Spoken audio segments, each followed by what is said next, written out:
Harvard के निदेशक ने एक युवा अश्वेत महिला को 2000 बजे समीकरण हल करते हुए पकड़ा। उसके बाद उन्होंने जो किया उससे सभी लोग हैरान रह गए।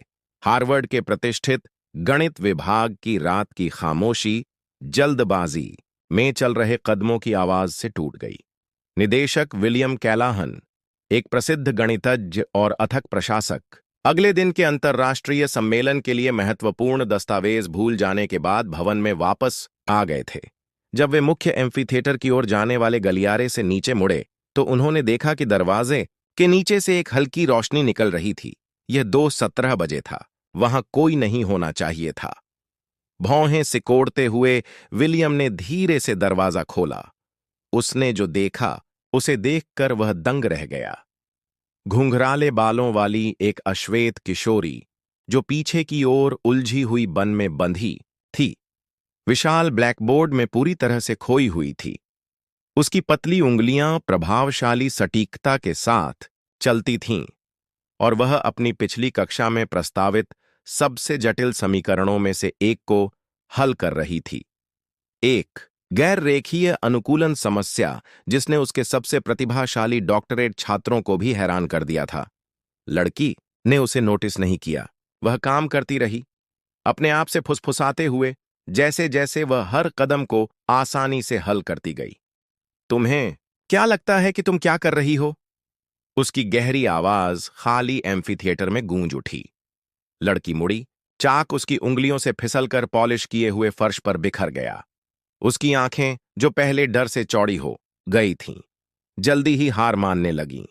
यह पहली बार नहीं था जब वह ऐसी जगह पकड़ी गई थी जहां उसे नहीं होना चाहिए था।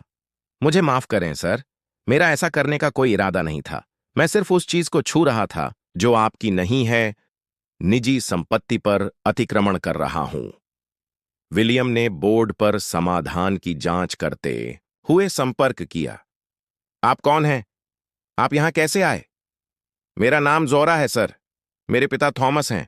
वे रात की सफाई करने वाली टीम में काम करते हैं। उसने मुश्किल से निगला। मैं बस जब वे मुझे यहां लाते हैं तो कभी कभी मैं कर्मचारियों के विश्राम कक्ष में प्रतीक्षा करता हूं, लेकिन आज मैंने यह समस्या देखी। विलियम ने लड़की का ध्यानपूर्वक अध्ययन किया। वह 14 साल से ज्यादा की नहीं लग रही थी। उसने एक बड़ा घिसा हुआ कोट और घिसे हुए स्नीकर्स पहने हुए थे, जो उसकी आर्थिक स्थिति के स्पष्ट संकेत थे। फिर भी उसकी आंखों में निर्विवाद बुद्धिमत्ता की चमक थी। क्या तुम समझती हो कि यहां क्या लिखा है? विलियम ने संदेह और जिज्ञासा के मिश्रण के साथ बोर्ड की ओर इशारा करते हुए पूछा। यह गैर रेखीय बाधाओं के साथ एक अनुकूलन समीकरण है, जोरा ने जवाब दिया। उसकी शुरू में हिचकिचाहट भरी आवाज में आत्मविश्वास आ गया। मैं इष्टतम बिंदु खोजने के लिए संशोधित लेंजी विधि का उपयोग कर रहा हूं, लेकिन मुझे एहसास हुआ कि पहले लॉगरिदमिक परिवर्तन लागू करने से सिस्टम अधिक प्रबंधनीय हो जाता है। निर्देशक के हाव भाव में कुछ बदलाव आया। 30 साल के अकादमिक जीवन में उन्होंने शायद ही कभी ऐसे स्नातक छात्रों को देखा हो जो इस तरह की समझ को व्यक्त करने में सक्षम हो। बिना किसी औपचारिक प्रशिक्षण वाले किशोर की तो बात ही छोड़िए। आपने यह कहां सीखा? किताबों में, जोरा ने सरलता से उत्तर दिया। जब तक मेरे पिता काम करते हैं मैं यहां रहता हूं। कभी कभी शाम की कक्षाओं के दौरान मैं दरवाजे पर सुनता हूं, और जब मैं वहां पहुंच सकता हूं तो नगर निगम के पुस्तकालय में। विलियम के दिमाग में 6 महीने पहले की यादें ताजा हो गईं, जब उसने देखा था कि शेल्फ पर रखी उसकी किताबें कुछ सुबह थोड़ी अव्यवस्थित सी लग रही थीं, जैसे कि रात में कोई उन्हें देख रहा हो। जोरा ने कहा, मुझे माफ करें। उसने अपना फटा हुआ बैग समेटना शुरू कर दिया। मुझे पता है कि मुझे यहां नहीं होना चाहिए। कृपया मेरे पिताजी को नौकरी से ना निकालें। उन्हें नहीं पता कि मैं ऐसा करती हूं। उन्होंने मुझे स्टाफ रूम से बाहर जाने से मना किया है। जब वह जाने के लिए तैयार हुई तो विलियम ने एक आवेगपूर्ण निर्णय लिया जो उसके अडिग अकादमिक कठोरता वाले करियर की हर विशेषता के विपरीत था। रुको! जोरा ठिठक गई। उसकी आंखों में डर साफ झलक रहा था। समीकरण पूरा करो! उसने चाक का एक टुकड़ा आगे बढ़ाते हुए आदेश दिया। सर, जो आपने शुरू किया था उसे पूरा करो। मैं देखना चाहता हूं कि आप बाकी को कैसे हल करेंगे। कांपते हाथों से झोरा ने चाक स्वीकार किया। एक पल के लिए विलियम को लगा कि वह घबराहट से बेहोश हो जाएगी, लेकिन फिर कुछ आश्चर्यजनक हुआ। जैसे ही वह बोर्ड की ओर मुड़ी, उसका आसन बदल गया, कांपना बंद हो गया। उसकी आंखें नए सिरे से तीव्रता से केंद्रित हो गईं। गणितीय चिन्ह उसके अब स्थिर हाथ से बह रहे थे, जिससे तर्क की एक सिम्फनी बन रही थी जो बोर्ड पर नाचती हुई लग रही थी। प्रिंसिपल कैलाहन को यह नहीं पता था कि उस शर्मीली किशोरी के पीछे एक ऐसा दिमाग था जिसने गणित में न केवल शरण ली थी, बल्कि दुनिया को समझने के लिए एक भाषा भी पाई थी।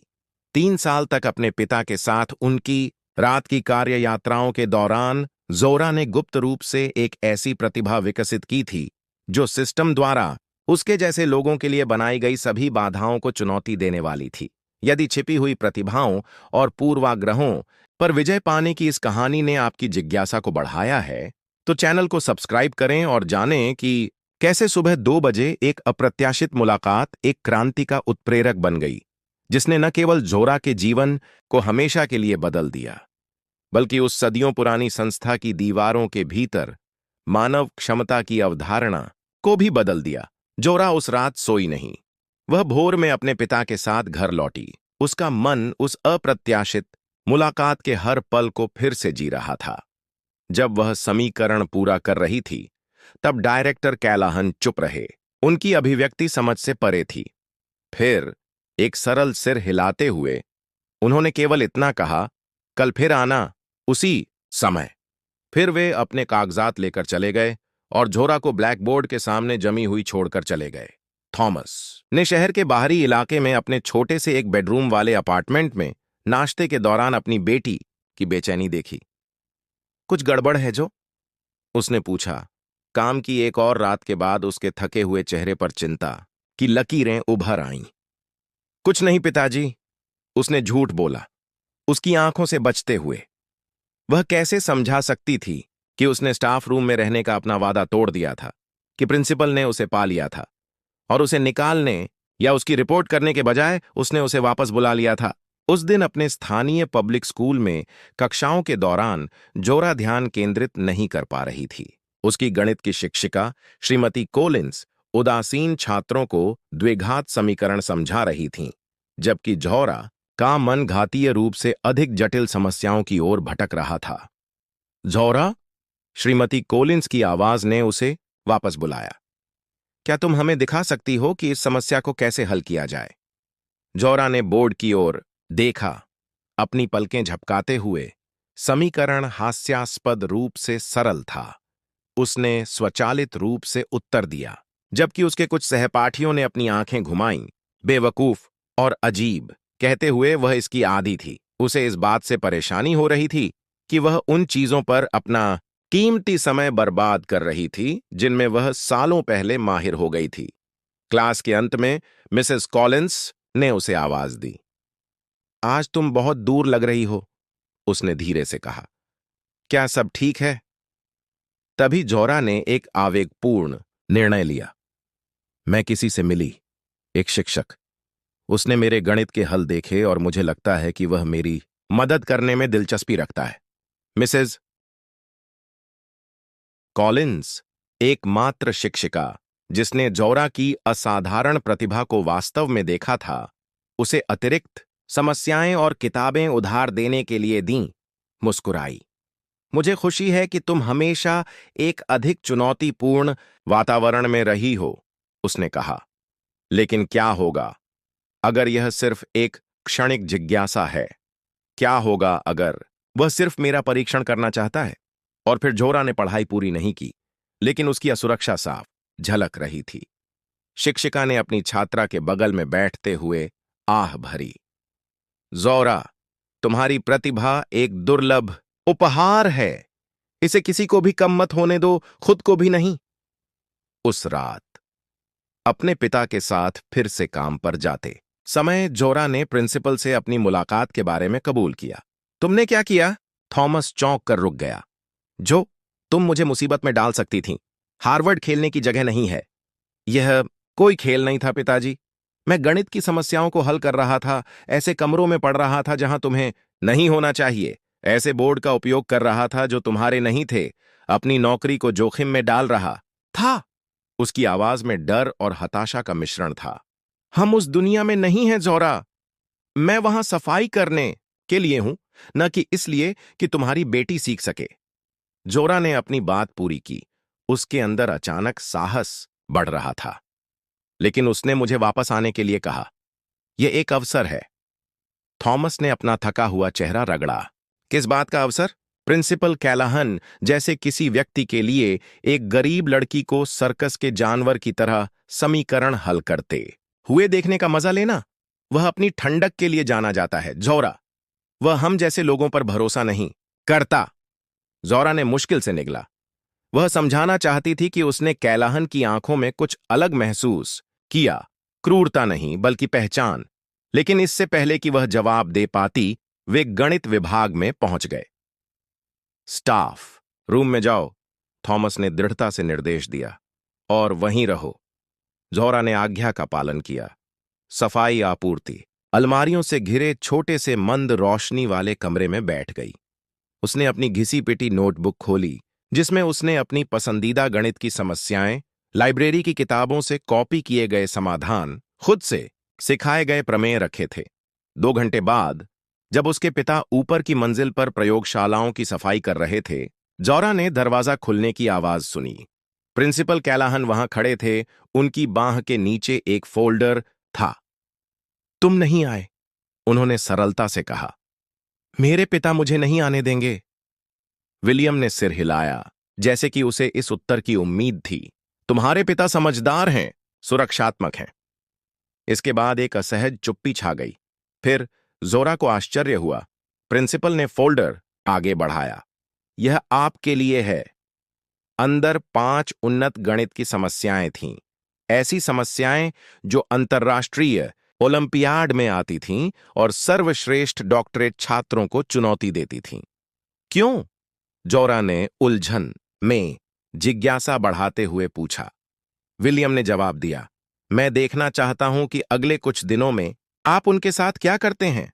जब थॉमस काम पर था, जोरा स्टाफ रूम में रही, उन समस्याओं पर ध्यान केंद्रित करते हुए। प्रिंसिपल समय पर आए, कुछ शब्दों का आदान प्रदान किया और नई चुनौतियां छोड़ गए। वह शायद ही कभी मुस्कुराए। उन्होंने शायद ही कभी दिखाया कि वह प्रभावित थे। लेकिन वह वापस आती रही।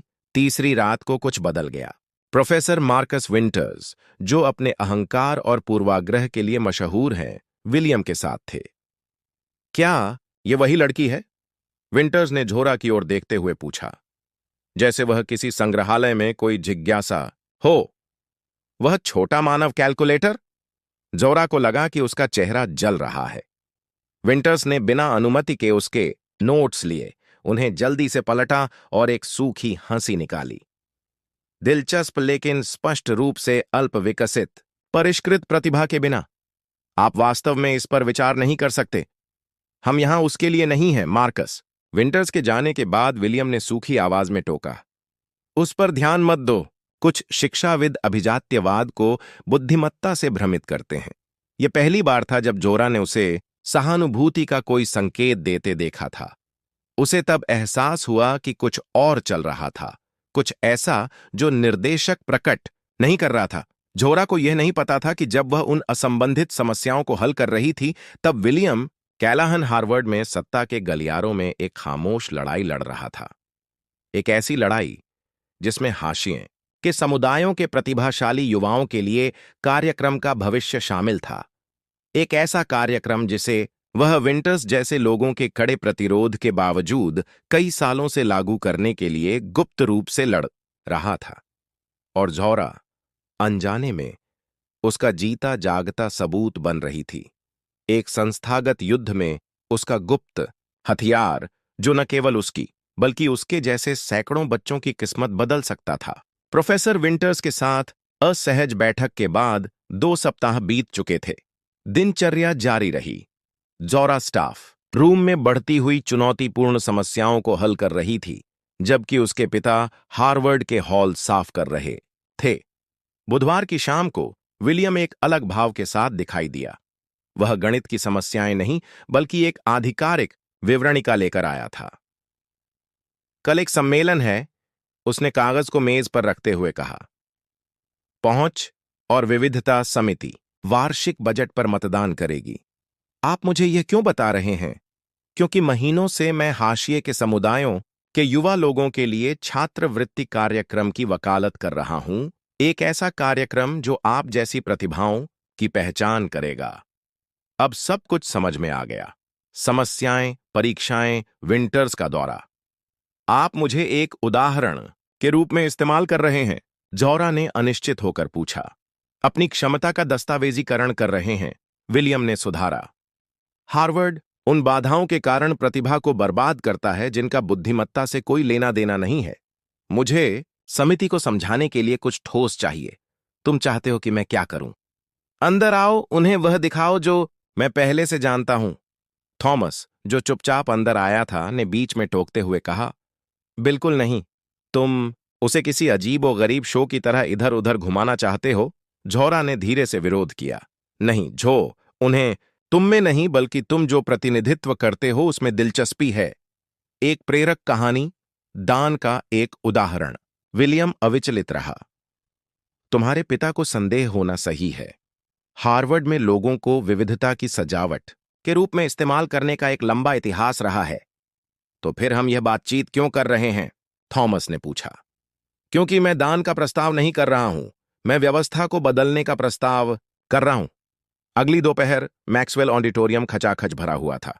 विलियम कैलाहन ने मंच संभाला और पूरे कमरे में सम्मानपूर्ण चुप्पी छा गई। होराइजन का कार्यक्रम वोट के लिए है, उन्होंने शुरू किया। कम प्रतिनिधित्व वाले समुदायों से असाधारण रूप से प्रतिभाशाली युवा लोगों की पहचान और व्यापक समर्थन के लिए। कमरे के पीछे लगभग अदृश्य झोरा अपने पिता के साथ देख रही थी, तनावग्रस्त और संदिग्ध। कार्यक्रम पर प्रतिवर्ष 2.3 मिलियन खर्च होंगे, विलियम ने कहा, एक राशि जिसे कुछ लोग अत्यधिक मानते हैं। प्रोफेसर विंटर्स ने नाटकीय ढंग से अपना गला साफ किया। हम उपाख्यानों के आधार पर सामाजिक प्रयोगों के लिए बजट नहीं दे सकते। सबूत कहां है? बहुत बढ़िया सवाल, विलियम ने शांति से उत्तर दिया। आपके लिए पर्याप्त सबूत क्या है? ठोस डेटा। उस छोटे से चौकीदार के बारे में कहानियां नहीं जिसे आप प्रशिक्षित कर रहे हैं। कमरे में एक बड़बड़ाहट गूंज उठी। विंटर्स संतुष्ट होकर मुस्कुराए। छोटा चौकीदार, विलियम ने दोहराया। क्या आप उस किशोर का जिक्र कर रहे हैं जिसने बर्नौली ऑ'नीलर समस्या को हल किया था, जिसे आपने पिछली संगोष्ठी में आम लोगों द्वारा हल न किए जाने की घोषणा की थी? विंटर्स का चेहरा पीला पड़ गया।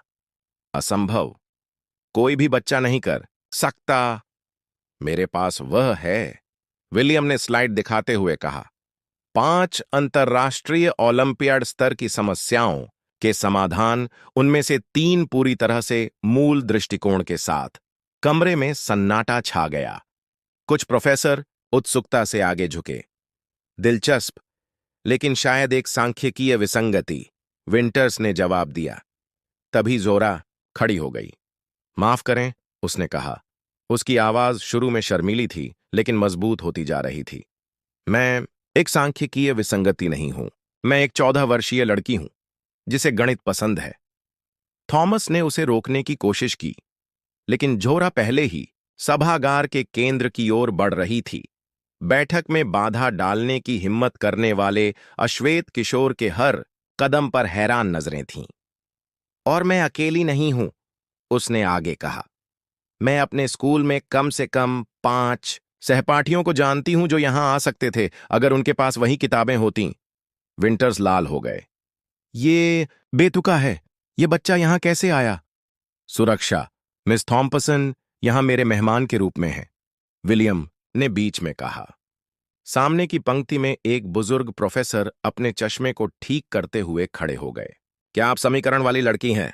मैं जानना चाहता हूं कि आपने समस्या 4 में परिवर्तन कैसे किया। बिना किसी हिचकिचाहट के जोरा आश्चर्यजनक आत्मविश्वास के साथ व्हाइट बोर्ड तक चली गई।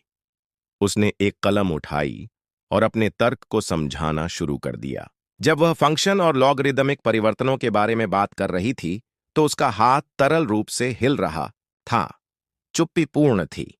यहां तक कि संदेह करने वाले भी मंत्रमुग्ध थे। विंटर्स अपनी सीट पर ही बैठे रहे। उनका चेहरा नपुंसक क्रोध में विकृत हो गया। जब ज़ोहरा ने बात खत्म की तो बुजुर्ग प्रोफेसर ने ताली बजाई। अन्य लोग भी शामिल हो गए। विलियम ने एक विवेकपूर्ण मुस्कान के साथ देखा। यह, उन्होंने माइक्रोफोन लेते हुए कहा, सिर्फ एक दिमाग है जिसे हम लगभग खो चुके हैं, क्योंकि हमारे सिस्टम इसे खोजने के लिए डिजाइन नहीं किए गए हैं। अभी हम कितने अन्य लोगों को खो रहे हैं। वोट सर्वसम्मति से नहीं हुआ। 14 पक्ष में, 3 विपक्ष में। होराइजन का कार्यक्रम लागू किया जाएगा। जैसे ही भीड़ तितर बितर हुई, विंटर्स विलियम के पास पहुंचे। आपने एक गंभीर बैठक को एक भावनात्मक सर्कस में बदल दिया। यह खत्म नहीं हुआ है। नहीं, मार्कस, यह खत्म नहीं हुआ है, विलियम ने सहमति जताई। वास्तव में यह अभी शुरू हुआ है। उस दिन किसी को यह एहसास नहीं हुआ कि ज़ोहरा की असली प्रतिभा सिर्फ उसके गणित कौशल में ही नहीं थी, बल्कि उस व्यवस्था को चुनौती देने के उसके साहस में भी थी, जिसने कभी उसके अस्तित्व की उम्मीद ही नहीं की थी। और यह तो बस शुरुआत थी। उस ऐतिहासिक समिति की बैठक को 1 साल बीत चुका था। होराइजन का कार्यक्रम अब सिर्फ एक विचार नहीं रह गया था, बल्कि एक जीवंत वास्तविकता थी जो हार्वर्ड परिसर और धीरे धीरे अन्य विशिष्ट विश्वविद्यालयों को बदल रही थी। अपने कार्यालय में निदेशक विलियम कैलाहन ने खिड़की से देखा कि ज़ोहरा केंद्रीय प्रांगण को पार कर रही थी। अब वह रात की आगंतुक नहीं थी। वह अब हार्वर्ड के प्रतिष्ठित तैयारी कार्यक्रम की छात्रा थी, जिसने अपने नाम के साथ एक आधिकारिक आईडी बैज पहना हुआ था। उसके कदम स्थिर थे। उसकी निगाहें आत्मविश्वास से भरी थीं। अब वह लड़की नहीं थी जो छाया में छिपती थी।